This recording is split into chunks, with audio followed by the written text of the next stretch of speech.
প্রিয় মানুষটার সাথে কখনো ব্যস্ততা দেখাতে নেই, ইগনোর করতে নেই। খুব বেশি ব্যস্ত থাকলে অন্তত একটা মেসেজ দিয়ে জানিয়ে দিবেন আপনি ব্যস্ত আছেন। এইটুকু ওই মানুষটা ডিজার্ভ করে।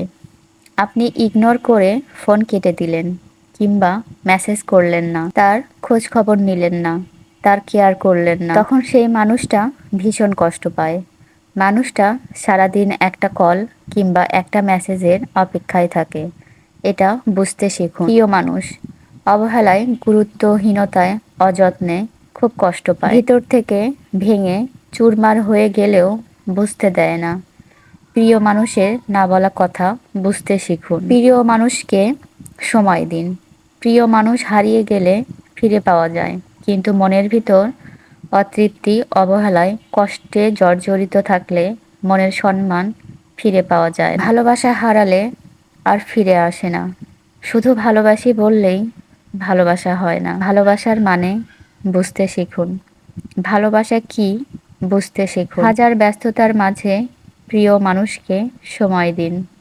ব্যস্ততা আসবে যাবে, প্রিয় মানুষ হারালে আর পাবেন। মনে রাখবেন, ব্যস্ত শব্দটা প্রিয় মানুষের সাথে যায় না। আমার আজকের বলা কথাগুলো কোনো একটা গল্প থেকে নেওয়া হলেও কথাগুলো কিন্তু একদমই সত্যি। আমরা কিন্তু প্রিয় মানুষদের কাছ থেকে বেশিরভাগ সময় ব্যস্ততা এই শব্দটাই শুনি, যে আমি ব্যস্ত। সেটা আমি মনে করি আজকের এই গল্পটি বিবাহিত অবিবাহিত প্রতিটা নারীর একটা মনের গল্প, মনের কথা। কেননা আমরা কিন্তু প্রিয় মানুষের জন্যই অপেক্ষা করি, তার ফোন কলের জন্য, তার মেসেজের জন্য। কিন্তু সেই মানুষটা যখন দিনের পর দিন আমাদের ফোন কেটে দেয় অথবা মেসেজের কোনো রিপ্লাই দেয় না, আমি কেমন আছি সেটা জানারও চেষ্টা করে না, তখন কিন্তু আমরা ভিতর থেকে সত্যি ভেঙে চুরে যাই। তখন ভীষণ কষ্ট লাগে। সারাদিন যে মানুষটার জন্য আমরা অপেক্ষা করছি, সেই মানুষটা কি আদৌ আমাদের বোঝে? আদৌ আমাদের মনের দাম দিতে জানে? আমাদের একটা ফোন কল ধরে যদি একটু সুন্দর করে কথা বলে, কি এমন এসে যায়? হয়তো এই কথাগুলো